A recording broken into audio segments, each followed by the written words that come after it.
Hello and welcome back to my channel. Today we're going to be discussing the 2000 film What Lies Beneath as suggested by these lovely subscribers here. We are not niching to horror films indefinitely, but we are for the month of May to celebrate halfway to Halloween. Starting off, we have our main character and protagonist, Claire. Claire is a retired musician and a mother. And just for additional context, Claire had her daughter Caitlin from her previous marriage. She's widowed and is currently remarried to Norman. Claire's husband Norman is a scientist and is currently running a research program. And when we meet Claire and Norman, we actually meet them in the midst of them getting ready to send Caitlin off to college. And as Claire is adjusting to her daughter being away for college, she slowly but surely becomes obsessed with her new neighbors, the Feuers. Even as they're getting ready for the day and getting ready to send Caitlin off to college, we see the Feuers, Mary and Warren Feuer, having an argument outside of their home. And it just so happens that Warren works indirectly with Norman. He's just in the psych department at their job. So it's like they see each other in passing and they share the same colleagues, but they don't like know each other personally. After dropping Caitlin off at her dorm,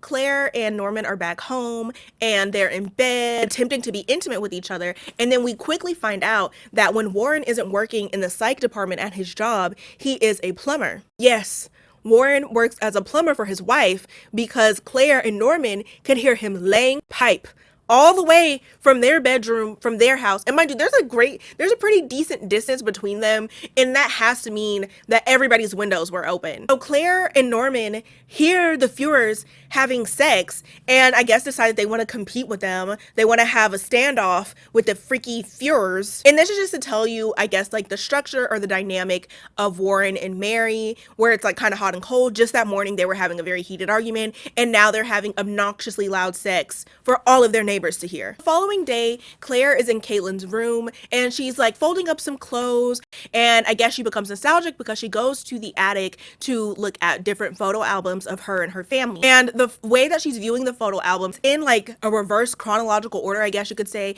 it starts off with her daughter as a young woman. She goes further back and it shows her time as a celloist, and she becomes very emotional by all of this, and she becomes even more emotional when there's a insurance photograph of a wrecked car. We find out that Claire was in a very bad car accident just the year before. Claire is very emotional. She runs to her garden to get some air, and she's outside crying, and we hear her sobbing, and then we hear more sobbing coming from the other side of the fence. So Claire peeks over into the Feuer's yard and sees Mary crying, like, which is an interesting choice. Maybe Claire was like, hey, we're both crying. Maybe this is something that we can do together. I feel like if I caught my neighbor crying, I would be like, oh shit, you were here first outside crying. I'm just gonna go inside or move somewhere else. Because I don't know, I just imagine being outside in my yard crying and then I see somebody peeking their fucking head over, I'm gonna lose it. I feel like I would be like, oh, you know, they're trying to be nice and check in on me, but overall I would be frustrated. Claire calls out to Mary and she's basically asking if she's okay. And the conversation that Claire has with Mary, it may not piss you off right now, but I guarantee you it will later on. So Mary is still crying and Claire is looking at her through the fence. And so Mary is crying and she's saying that it's too much, and she's saying that she can't breathe, and she says that she's afraid that one day she'll disappear. And she briefly mentions her husband. As she's doing so, Warren pulls into the driveway and Mary says, oh my God, oh, he's here. Pretend this conversation never happened. She goes crying, running inside. So later on that night, Claire confides in Norman about the conversation she had with Mary Feuer, and she's obviously very concerned, which I would be too. However, Norman is being very dismissive, and he's basically telling Claire that it's none of their business and that it's not uncommon for people to have fights and to get into arguments. Claire is really adamant about going and visiting with them, and it's like I'm kind of on the fence on both of them because the conversation she had with Mary sounded concerning as shit, but also from Norman's perspective, I probably wouldn't want to get involved either if I didn't hear the conversation myself, but hearing that conversation, it sounds very concerning. As I previously mentioned, Norman shares colleagues with Warren, and so to console her, Norman tells Claire that he will talk to some of his colleagues to kind of get a feel about Warren's character to see if he's capable of hurting or harming his wife. So the next day, nosy ass Claire goes to the Warrens and she has like a little gift basket, and she's like full on snooping. So she goes to the door, nobody answers, and Miss Nosy Ma'am here goes past the front door and curves around the porch, I guess trying to peek into the house and see if anybody's home.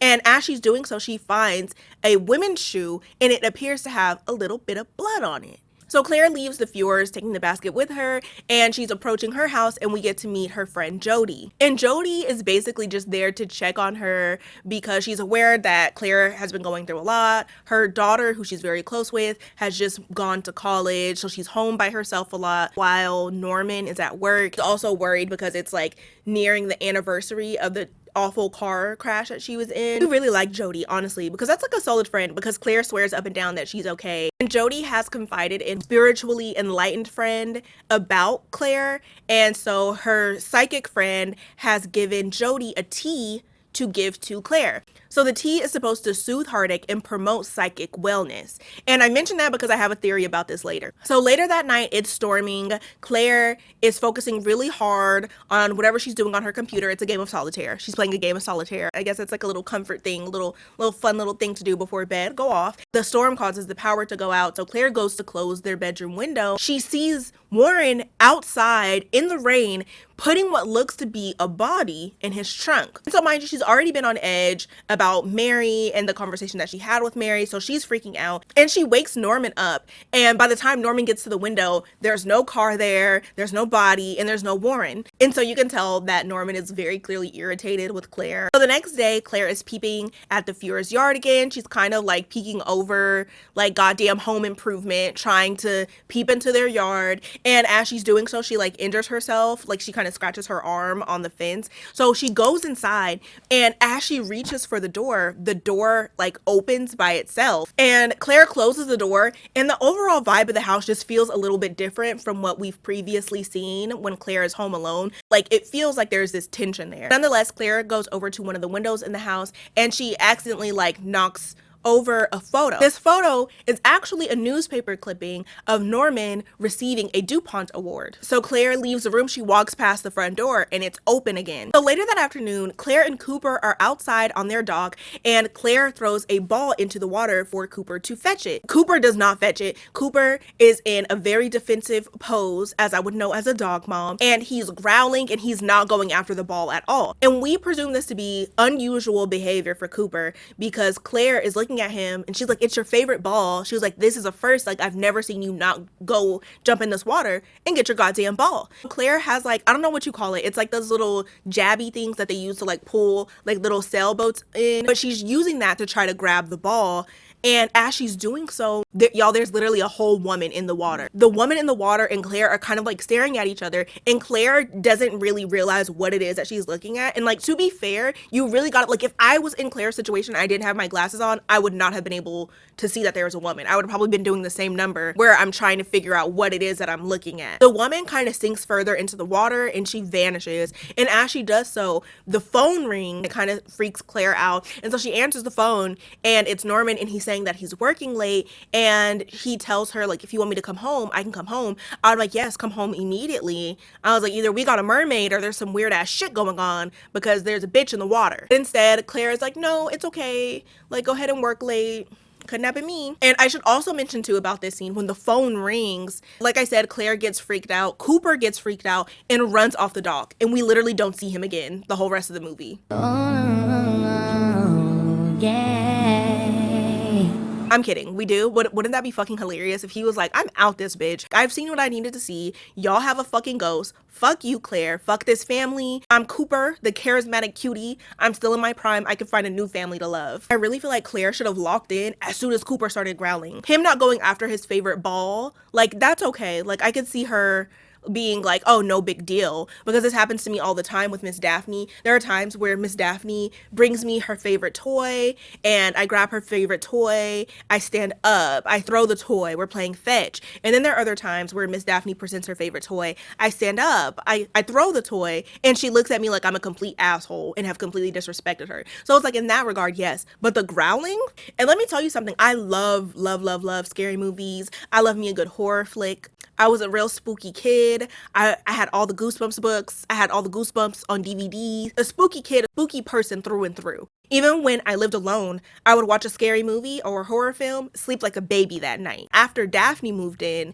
and this bitch started growling at the closet at 2 a.m. where I said maybe I should lay up on, you know what I mean, the spooky atmosphere, that I have created in my household. Later that night, Claire is outside calling for Cooper, and let me tell you, it looks creepy as shit outside. There's all sorts of fog and mist, and it's dark, and it looks scary, and Cooper does not come home that night, and honestly, who could blame him? So Claire turns around to go back inside, and it's like the door does that thing again where as she reaches for the door, it opens on its own. At first, I was like, oh, telekinesis, but then she goes inside, the radio cuts on and cuts off. It's like another, like I said, the tension in the house feels off. So of course, Claire is scared. So she goes to Norman's lab to see him, and she's basically saying that she's scared. So Claire and Norman are back home, and he has the tea on the fjords, which is hardly any tea. It's like iced tea. It's not piping hot at all. And he's basically saying that all his colleagues say that Warren is a chill guy and wouldn't even hurt a flea. This doesn't really align with Claire's concern with Warren and Mary. So the next day, Claire's doing chores around the house, and the door is open again. So Claire goes to shut the front door, and as she does so, we hear glass breaking in the next room. Claire goes to investigate, and it is the DuPont picture that I mentioned earlier, and it has broken. Claire is cleaning the glass, and as she's doing so, she sees Warren has pulled out of his driveway. So seeing that Warren has left, Claire attempts to visit Mary again. So she goes over there, she's snooping again, like she tries the front door, and then she turns the corner in the porch, which is like, at that point, like there's something has got to be considered trespassing, because that's a lot. So she goes and she sees that the bloody shoe is still there, and as she's walking back towards the front door, she sees that Warren has pulled back into the driveway. He's not in the car though. So she leaves her little gift basket, and as she's trying to sneak away, Warren comes out the front door and is like, hey, like, can I help you? And Claire is basically just like saying that she's being neighborly. She was like, just welcoming you to the neighborhood. Warren kind of rushes her away and is basically telling her that he's running late, and he's like, can't really talk right now. And so Claire is like, oh, is your wife home? Warren tells Claire that Mary is not home, and then Claire pushes further and is like, oh, when will she be back? And Warren just basically brushes it off. He doesn't answer when she'll be back. He just says like, hey, I'm running late, I gotta go. So later that evening, Claire is peeping again. This time she's on the phone with Jody as she's doing so. Eventually Jody gets off the phone, but Claire is looking into the Fears home with some binoculars, and she sees that Warren is eating a frozen dinner meal and that he's by himself. At some point, Warren goes outside to get the gift basket that Claire made for them, and he like discards the flowers and discards the little basket. If I were to see somebody do that to a gift that I handmade them, I would have fucked around and confronted him. I would have threw those binoculars down and be like, hey, I worked hard on that arrangement. Fuck. And so she like gets distracted by a noise and is like trying to find where Warren is in the house, and she finds him and he's looking directly at her. So she ducks down and she's like, oh shit. And so she pulls her binoculars back out because she hears barking. It's literally Cooper, and she cannot find Warren anywhere. She looks through the binoculars and Cooper is like outside barking, like trying to warn her. He said, I am coming back to the family because y'all need me now more than ever. And so she sees footprints coming up to the house, but I think they're just Norman's because Norman pops up behind her and he's telling her that she needs to hurry up and get ready because she forgot that they're having dinner with Stan and his new girlfriend. And Stan is a doctor and a friend of Norman's. And as they're driving to the restaurant, Claire is expressing that she is convinced Warren murdered his wife, Mary. Claire and Norman are now at the restaurant, and they see that Stan's new wife is actually an old friend of Claire's from when she was a musician. Women are sitting diagonally from each other,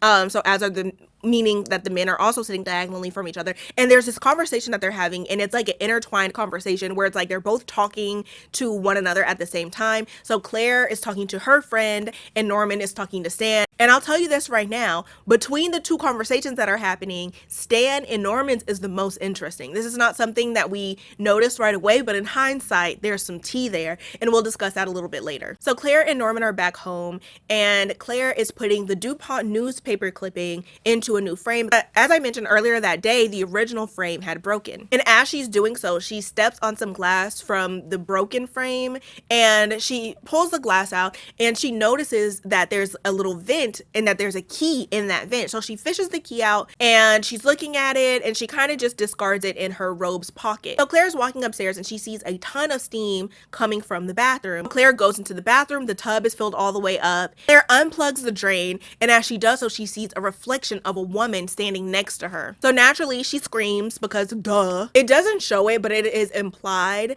that Claire confided in Norman about what she's seen in their bathroom, and immediately the next day, Norman sets her up with a therapist. And Claire is very open about feeling like her husband, thinking that she's crazy, and she's worried about being perceived as crazy, and she confides in her therapist and tells him that she's seen a ghost, and she feels like somebody is trying to reach her and contact her.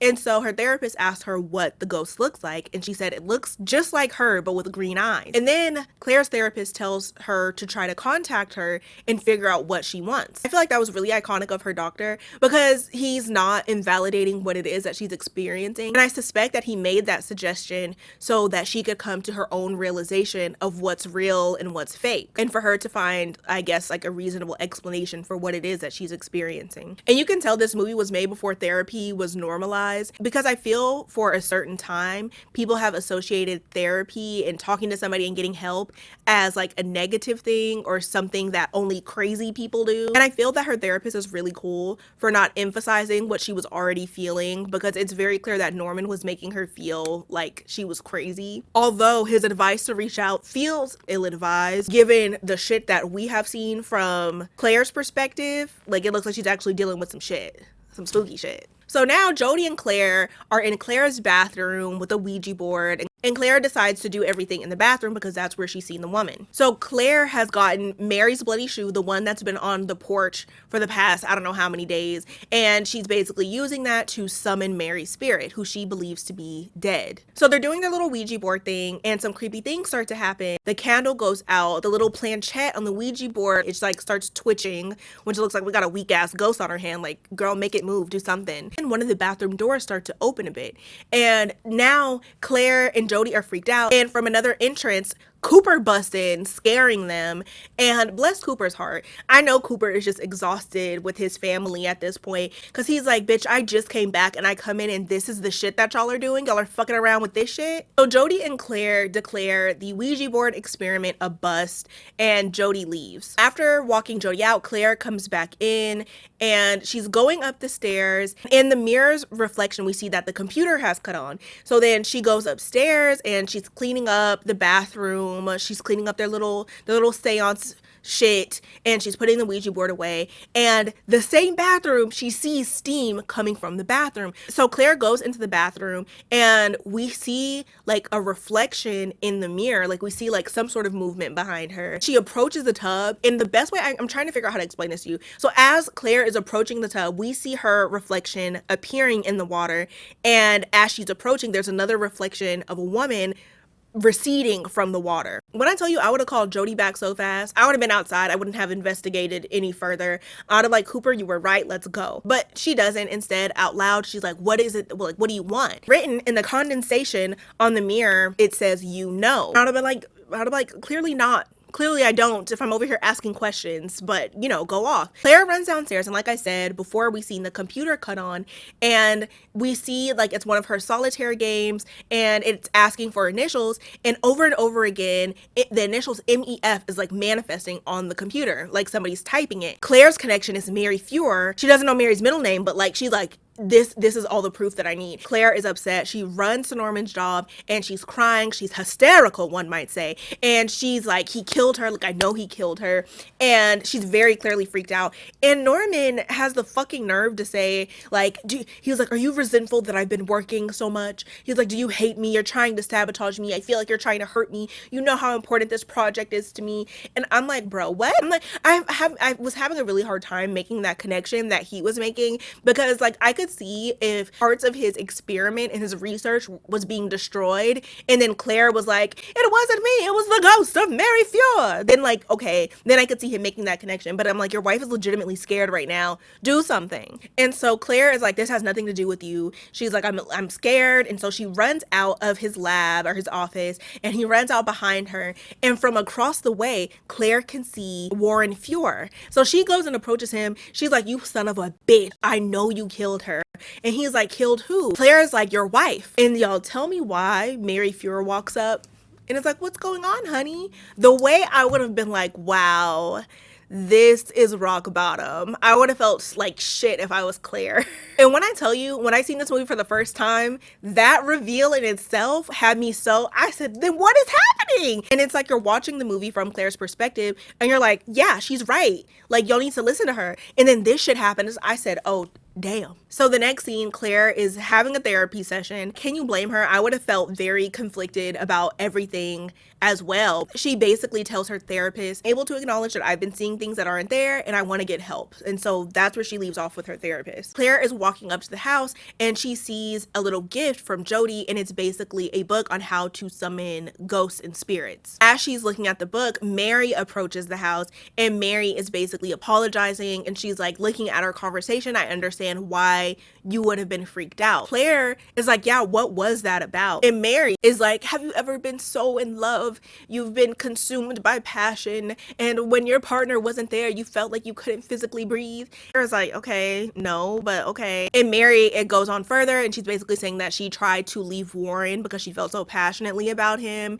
and she went up to her mom's and he was packing her stuff up to take to her, but instead he was basically begging her to come back, and so now they're back together. Keeping it a buck, if I were Mary and I had that interaction with my neighbor, like the conversation that she had with Claire from the very beginning, I would have definitely went at some point to her and been like, hey, like, I'm so sorry about that. Everything's okay. Even if in my mind, I didn't perceive the conversation to be concerning, I would still be like, you know, that's still really awkward. This is the first time I'm meeting my neighbor and I'm bawling my eyes out, hyperventilating and shit. Like, I would still want to go and like approach that conversation at some point. But I'm like, no, bitch, you sat there, implied that there was some issue going on with your husband. You said you were afraid of disappearing, and then bitch, you literally disappeared. But I don't blame Claire for thinking the worst in that situation. So later on that night, Norman and Claire are at a soiree at the Templetons. And basically Norman is there to mingle with colleagues about something because, like I said, he's working on his research project. So Claire is wandering off on her own and she sees the Fuhrers across the way. And this has got to be the funniest part of the movie because they kind of wave at each other and Warren pretends to strangle Mary as a joke because he was just accused of murdering his wife by Claire. I thought that shit was so fucking funny. Obviously, it's not funny for Claire being in that position. But otherwise, hilarious humor. I like that. As Claire is walking around the party, she runs into Mrs. Templeton.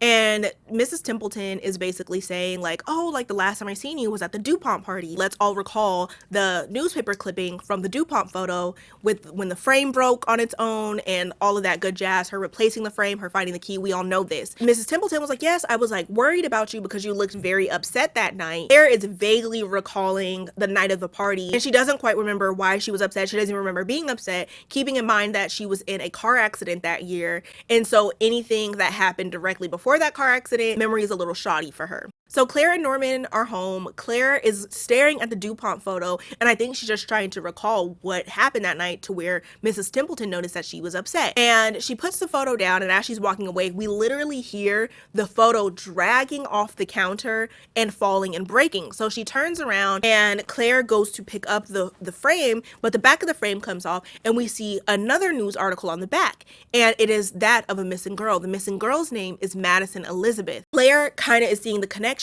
with, like I said, the computer and the initials MEF.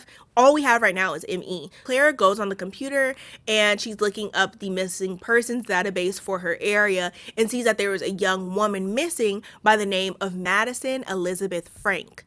MEF. And when she pulls up a photo, she's confident that that was the woman that she's seen in her bathroom. So she prints out the photo of the girl and she presents it to Norman and she's like, do you know her? And Norman is like, no. And he's like, what does this have to do with? She's like, this is the woman that's been trying to contact me. And Norman seems to be annoyed with Claire at this point and upset that she's still obsessed about this spirit trying to contact her. Claire is 10 toes down, like, this is definitely the woman that I seen. Like, she's like, I'm not crazy. So Claire is doing research on Madison and she finds out that Madison's case went from a missing persons case to a runaway because they could never find Madison's car. She also finds out that Madison's mom is still in the area. So Claire goes to visit Madison's mom and she basically tells her mom like, hey, like I want to talk about Madison. Immediately the mom lets her in Madison's mom was like, oh, you look pretty old to be a college student. And Clara corrects her and is like, oh, we didn't meet in college. We met at a party. And I'm like, but that's like a very rude fucking thing to say, because college students come in all sorts of ages, huh? And they're talking about Madison, and she's talking about how smart Madison was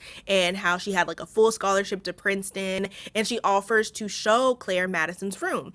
And as she's doing so, phone rings. So Madison mom leaves the room and Claire is there in the room by herself. She notices pictures of Madison. She sees the necklace Madison is wearing, which is important information for later. And she also sees a braided strand of Madison's hair, which I don't know if it's like a baby's first haircut type of thing, but there's a braided strand of hair that is Madison's. So there's that. So she takes the braided hair and she goes home. And as I mentioned, Jody gifted her like a ghost summoning book. And so she's reading the instructions. She has a strand of hair in her hand.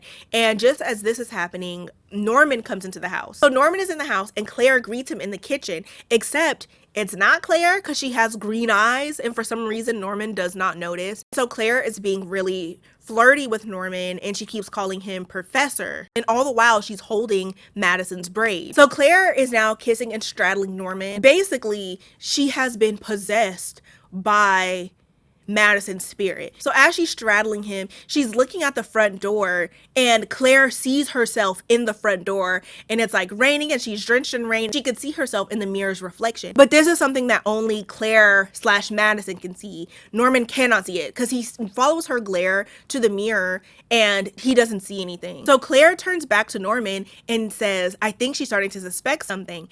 And Norman is like, who?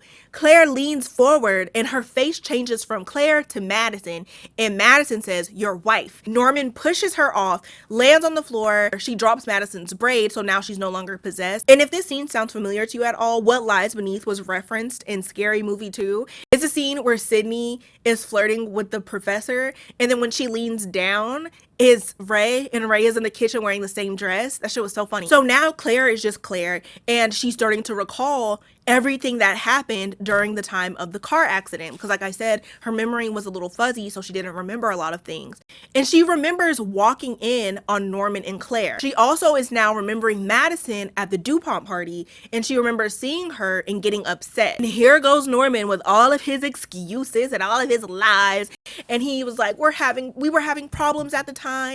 And you know, obviously Claire is upset because he had an affair. He cheated on her with Madison, who was a much younger student. Claire is telling Norman to get out. He doesn't get out, so she's like, fine, I'll leave. And as she's getting her coat, he expresses to Norman, you know, her frustration because obviously she's upset, and she's like, I gave up everything for you. I gave up my music for you, because mind you, she was a very successful professional celloist. And immediately Norman flips the script and is talking about how Claire has always resented him because she gave up her music to be with him. And he was like, you resented me, so to punish me, you gave all your love and attention to your daughter, Caitlin. And then he goes on to say, like, I met a bright young woman who found me attractive, and, you know, I slipped, I messed up, and not an apology in sight. I do feel like this conversation that they're having is very interesting. I do believe that relationships require sacrifice and compromise, and I feel in the moment of making sacrifices and compromising for a relationship may not feel like a super terrible thing. It could feel like I'm doing something for the person that I love. I'm doing something for the sake of making this relationship work.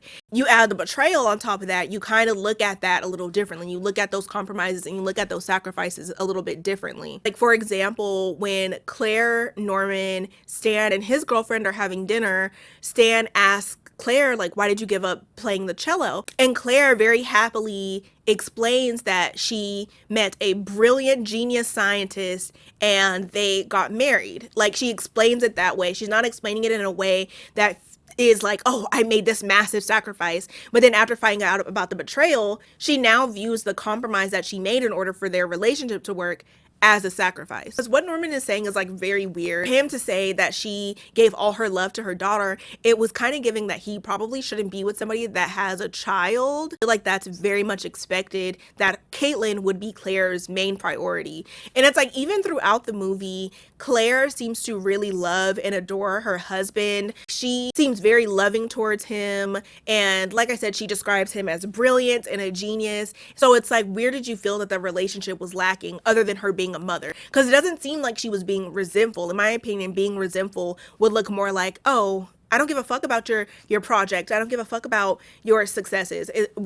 I feel like resentment would look a lot differently. But I'm like, if she's still being a loving wife to you and just so happens to be a mother, then it's like, I don't know. But to me, like I said, it felt like Norman was trying to pull things out of thin air to make it Claire's fault that he had the affair. Claire leaves to Jody's, and Jody basically reveals that she was aware, had some form of knowledge that Norman was having an affair. And Jody is explaining that there's a small village called Adamant, and she was at this village and she's in this cafe and she sees Norman there with a blonde woman. She doesn't see the woman's face, but he's there with another woman. And so Jody explains that she didn't think anything of it and she went to approach them, but as she went to approach them, she noticed that they were arguing, and she said that they were arguing in a way that felt very personal, and she kind of put together that he was having an affair. A few days go by and she gets a call from Stan, who I mentioned was a doctor, and he's calling her, telling her that Claire was in a terrible accident, and he was asking her questions that implied that Claire intentionally drove into a tree to harm herself. And so instinctively, Jody is like, oh, she found out about the affair. So Jody gets to the hospital and she sees Norman, and he just looks worried that he's not going to get his wife back. So I think in her mind, she was like, okay, he feels real regret for what's going on, and I guess suspected that he wouldn't be doing that again. And on top of that, Claire didn't remember finding out about the affair. So Jody just kind of never said anything, which does seem like a very hard position to be in. I don't know either if I would tell my friend. I'm surprised that she let a few days go by. I wouldn't have let a few days go by. Like, I would for sure tell my friend if I seen that. Like, literally the same day I would have picked up the phone and been like, hey, like, it's probably nothing, but I seen this and this happening at this cafe in Adamant. But after the accident, I probably would not have said anything. And I wonder too how I would feel if I were Claire. This conversation comes up every so often on my channel where we talk about infidelity and cheating. I always say that I would never be able to get back with somebody if they cheated. I don't think that I would be able to continue the relationship because I feel like subconsciously that would be something that I'm paranoid about during the duration of our relationship. And without trust, what do you have? You have nothing. So it's like, if I can't trust you, I can't be with you for the sake of your mental health and mine. Like, it just wouldn't work. But the circumstance where I forget, like if I had forgotten and they never did that shit again, that might be something I could get down with. But golly, if I ever get my memory back. Claire tells Jody to call Norman and tell him that she will be back the next morning. She's going to spend the night at Jody's, but she has instructed Jody to tell him that she will be back the next morning because she has questions for him and she wants to ask him. The next morning, Claire returns home. It's storming out. She comes inside the house and the power is out. And mind you, Norman is aware that she's going to be coming home. She goes into the bathroom and there's Norman and he's in the shower with a blow dryer. I'm like, bitch, you knew that she was going to be coming home. I'm like, if you decided to do some shit like that, why would you do that now? But to each their own. A blow dryer bath bomb go off. So Claire calls an ambulance and Stan is there. As I mentioned, Stan is a doctor. If you know a doctor personally, might as well have them make house calls. The paramedics are saying that he's fine. And Stan is basically telling Claire that Norman is lucky that the breaker went out. Otherwise, he could have, gotten himself killed. Norman is swearing up and down that it was an accident. So as I mentioned, Claire said that she had some questions for Norman. So now it's just them two in the house, and Claire asked Norman if he had anything to do with Madison's disappearance. Norman says yes, that he did. Norman goes on to explain that he tried to break things off with Madison and that she became unstable, basically threatened to kill herself and threatened to kill Claire. So now it seems that Claire is convinced that Madison has harmed herself and now her ghost is there haunting them. And she's also convinced that the hairdryer incident that Norman had was Madison trying to kill him. And Norman is telling Claire that there's no ghost and that it was an accident and that they don't even know if Madison is dead. So Claire is like, I'm gonna go lie down. Like, this is a lot. She goes and lies down. And while she's taking a nap, Norman is downstairs and he's making phone calls. So he's calling like paranormal specialists that he knows through his colleagues. He's reviewing the book that Claire used to summon Madison. And as he's doing so, Claire is outside walking towards the dock, and it looks as if she's in a trance. And I should also mention that Claire is holding Madison's braid again. Norman sees her walking towards the dock, and he runs out there just as she's like almost pulled into the water. Claire is like literally being led by the braid, and she falls upon a chest. Before Claire can reach the chest, Norman is already in the water. He grabs her, and Claire doesn't even realize that she's in the water because, like I said, she was in a trance. And so he grabs the braid of hair from her, and he's like, "What is this? Where did you get this?" And she explains where she got it from. And so Norman rushes inside and burns the piece of hair and tells Claire that he believes her, that something paranormal is going on. At some point, Norman is having a conversation with Claire, and he's telling her that he doesn't know how to apologize, which very fucking clearly, because he has yet to apologize.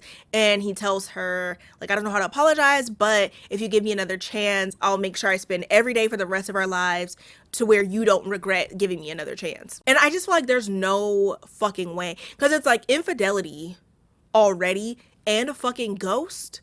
It's too much. Ultimately, it looks like Claire decides to stay with Norman. At some point, they're outside sailing on their boat, and Norman is talking about how they should take a trip and go to a bed and breakfast. Claire is like, "Oh, like we should go visit Adamant." Mind you, Adamant is the village that Jody said that she saw Norman arguing with Madison. Claire is like, "Do you know where that is? Have you heard the village Adamant?" And Norman says no. Now they're back home. Claire is soaking in the bathtub, and her robe just randomly falls to the ground. And when she picks the robe up, the key that she found earlier in the movie falls out. The next scene, Claire goes and visits Adamant by herself. She sees the little cafe that Jody was talking about, and next door from the cafe, she sees this jewelry place. So she goes and she sees the same necklace that Madison was wearing in one of her photos, and she also sees a chest. And the chest has a key in it that looks exactly like the key that she found in their house. Claire goes back home, and she goes back out onto the dock, and she retrieves the chest that she's seen before Norman jumped in to save her. She goes back inside, she opens the chest, and she finds Madison's necklace. So Claire goes for the phone. I can only assume she's going to call the police. And when she comes back to the chest, Norman is there. And Norman is like, "You don't know what that is." And Claire is like, "You killed her, didn't you?" And Norman was like, "When I found her, she was already dead, apparently in their home." And he was like, "She tried to kill herself in our home to destroy me and make me look bad." Weird thing to say. Let Norman tell it. A week before he found Madison's body in their home, Madison showed up at the DuPont party, and he agreed to meet her at the house to talk to her. But by the time he got back to the house, she had taken a bunch of pills. And so he further explains that he took her body, took her car, and drove it off into the lake. And if we're believing Norman's story, even if that were the case, he's still taking zero accountability. Because the way that I see it, if you had an affair with a girl and she harmed herself in your home, why didn't you call the authorities? And it's like, "Oh, she tried to destroy me." And it's like, somebody is dead. What are we talking about right now? And he's taking zero accountability, blaming Madison, and was like, "Oh, she was trying to destroy me." And it's like, you destroyed yourself by having an affair with a student. And so Norman is telling Claire, like, "Please forgive me." And he's telling her, "What other choice did I have other than compromise my career, compromise our marriage? Like, I had no choice." And like I said, it's like, you already compromised all of those things by having an affair with a student. So Claire is standing on business, and she basically tells Norman that he needs to report this to the authorities and that Madison needs to be brought to justice. She gives him the phone. He makes a call. So Norman makes a call, and he's saying that he has information about Madison's disappearance and that they need to send the authorities to their address. So he tells Claire, like, "I'm gonna go upstairs, I'm gonna get dressed before they get there," because mind you, they're still in their PJs. So for whatever reason, Claire puts on Madison's necklace that she found in the chest that was in the lake. Her eyes turn green again, meaning she's possessed by Madison. She grabs a phone that Norman used to call the authorities and hits redial. He did not call 911. Just as she's realizing that he did not confess and doesn't plan on confessing, Norman pops up behind her and drugs her. Claire tries running away, but she's slowly but surely becoming paralyzed. And the fucked up thing is that when Claire went to go visit Norman in the lab the first time, his students or his colleagues were there with the same drug that he used on her, and they're explaining how it works. Basically, it paralyzes the patient and they don't feel any pain or anything, but they are paralyzed. Claire is laying there paralyzed, and Norman is ridiculing her for not letting it go, which is like, how can you let something like that go? Like, there's no way. I could maybe pretend to let it go so I can escape and then circle back to that, but there's no letting that go. Like, Claire is there laying paralyzed, and we get the truth from Norman about what actually happened between him and Madison. Apparently, Madison was going to tell the dean about her and Norman's affair.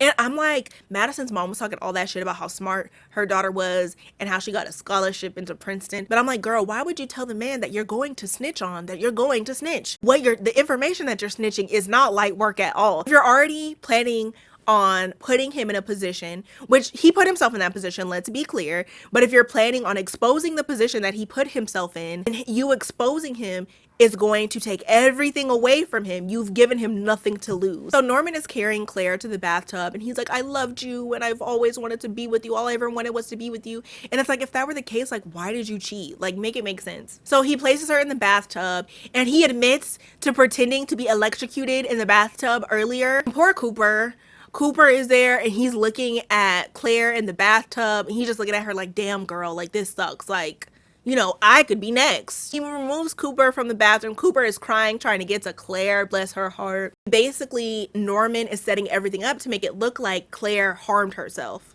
Norman calls Jody, leaving a message on her phone, and he's basically like, hey, me and Claire got into a really big fight. I'm gonna go spend the night at the lab. If you could check on her in the morning, which in the morning, you know, she would be dead by then, you know, check on her. We see that Claire is starting to get feeling back in her fingers and her toes, and I hate how obvious that she made it, because now Norman sees that her little fingers and her little toesy woesies are wiggling, and so he's like, okay, like, we gotta speed this up then, because you're starting to get feeling back. So Norman grabs pills from the cabinet, and he goes to kiss Claire. And as he's doing so, he notices that she's wearing a necklace. So he lifts her up to look at the pendant. When he lays her back down, is literally Madison, probably in her current state. Very, very creepy. So he gets freaked out by this. He backs up. He hits his head. He lands on the ground. At first, we're like, oh, he's unconscious at the side of the tub. He pops back up and then proceeds to lay down. Like I said, Claire's feeling is starting to come back in her toes and her fingers. And so she tries using her toes to grasp on to the drain plug and is able to unplug it. But then the chain breaks, the plug falls back down, and the water is really flowing. So she like maneuvers the shower head to turn the faucet down a bit so there's not as much water flowing in. And she's basically able to escape the situation. She's able to remove the plug from the drain, and she's just sitting there waiting for feeling to come back. And so she gets up, looks over the tub. Y'all, Norman is not there. Claire runs into the bedroom and she picks up the phone. The phone is disconnected. And it's like a very tense scene because we have no clue where Norman is. So every shadow, every creak of the floorboard where it's like, is it him? Is it not him? What's going on? He makes it to the staircase, looks over the banister, and we see that at the bottom of the stairs, Norman is knocked out. Like, he's laid out. And I don't know why, but she screams like so loud. And I get like there's a tension in this scene and stuff. And like, she doesn't know where he is, and then she finally spots him, because it's not like it was a jump scare and he just popped up. Like, she looked over and he was there. Claire goes downstairs. She sees Norman has like the phone. I think it's either in his pocket or in his grasp. He has the phone, and Claire tries to reach for the phone, which honestly, if I would have seen him knocked out, I probably would have just ran out the house and ran straight to the neighbors. But she doesn't. Claire reaches for the phone and Norman flinches. She gets scared, jumps back, and knocks the keys off of the counter. So she's like, okay, I'm gonna take the keys and run. So she takes the keys and she runs to the wrong car. So then she runs into the truck, and the truck also has like their little sailboat connected to it on the back. And so she starts the car, and as she's doing so, we see Norman getting up. Like, we see his silhouette getting up in the house. Claire is driving away, and she sees that the front door has been opened. There's a rocking chair now in motion. So it's very clear that Norman has left the house at this point. So Claire makes it to the bridge, and she's driving on the bridge, and there's a certain point on the bridge where the phone gets service. And so once she gets to that point, she literally stops the car. Instead of, I don't know, driving past the bridge, I would have just kept driving. I would have just drove straight to the fucking police station. She stops in the middle of the bridge and she starts dialing for 911. She looks in the review and the boat cover is off. Norman pops up in the back seat of the truck. Norman grabs her, and so she's now like trying to yell into the phone, like, I'm on the bridge, I'm on the bridge.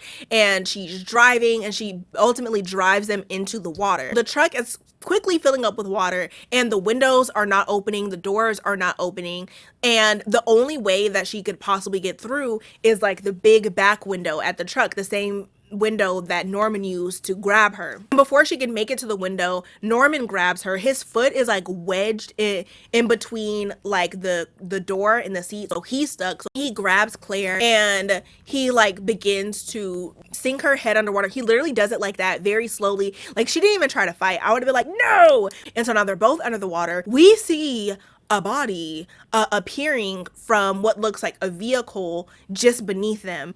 And so it's very clear that it is Madison's corpse. So Claire and Norman are both looking at Madison, and Madison's head moves and like turns over to look at Norman. And Norman freaks out, and in doing so, he lets Claire go. So Claire is able to slip out the back, and Madison grabs Norman and basically holds him, drowning him. And the movie ends with Claire leaving flowers at Madison's grave. And I can only assume that that means that Claire made sure Madison got justice, because like I said, Madison was a missing person before, and it seems that she has been found and laid to rest. And I can only assume she reported, and I can only assume she told the authorities everything about Norman and his involvement with Madison's murder. And oh my god, the end is so creepy too, because you literally see like Madison's face in the snow. Ariana, what are you doing here?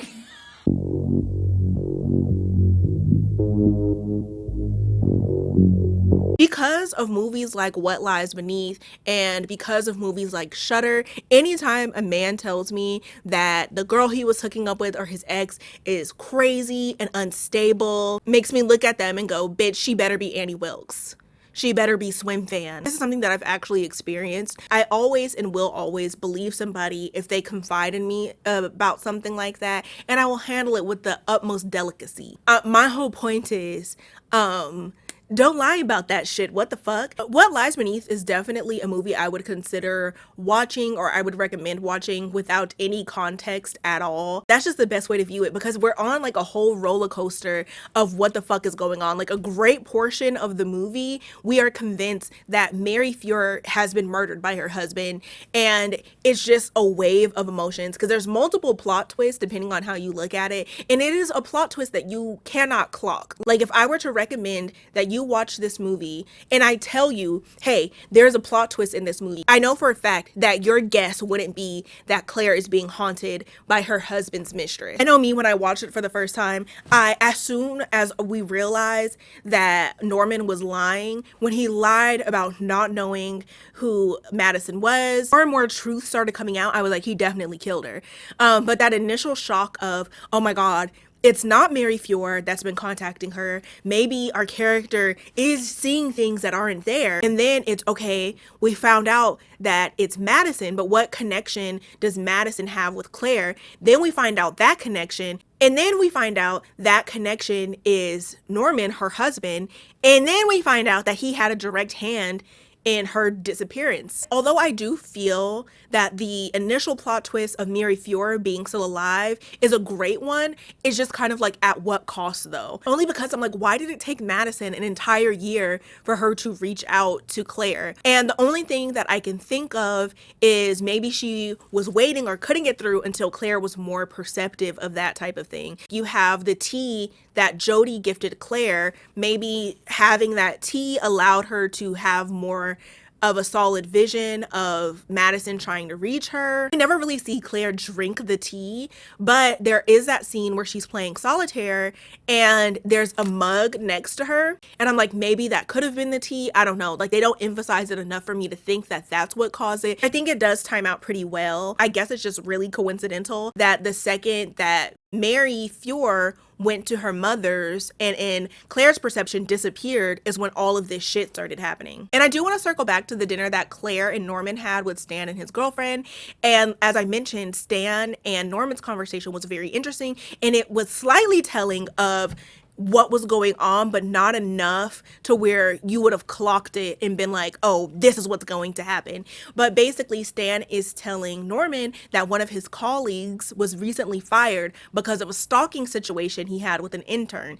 And in response to this, Norman says something on the lines of, oh, like they're really cracking down on that type of thing. Not, oh my gosh, why was so-and-so stalking his intern? But he was more so shocked that Stan's colleague was let go for something like that. But yeah, I always thought that the plot twist in this movie was really good because, like I said, it's like you're kind of thrown through so many what the fuck is going on, what's happening, even though there may be some inconsistencies of how we approach the plot twist. The payout and the plot twist is worth it. Another thing that I found really enjoyable was like the subtle scares that we get. Like throughout the movie, we barely see any like jump scares. It's like little silent, little quiet, creepy things. Like Claire seeing Madison in the lake when she's trying to fish out Cooper's ball. In that scene where Claire's reflection passes Madison's reflection, like it's very subtle and very low key where it's not super in your face. It's not gonna jump out and scare you, but it's like one of those quiet, hushed, like, oh, did you catch that? It was fucking terrifying, wasn't it? But yes, that's all that I have for you today. Thank you so much for joining me today. I hope you have a wonderful day. I hope you have a wonderful afternoon. And I hope that your husband doesn't have a mistress. And hopefully, if he does have a mistress, she doesn't haunt you as a ghost. But yes, that's all that I have for you today. Okay, bye!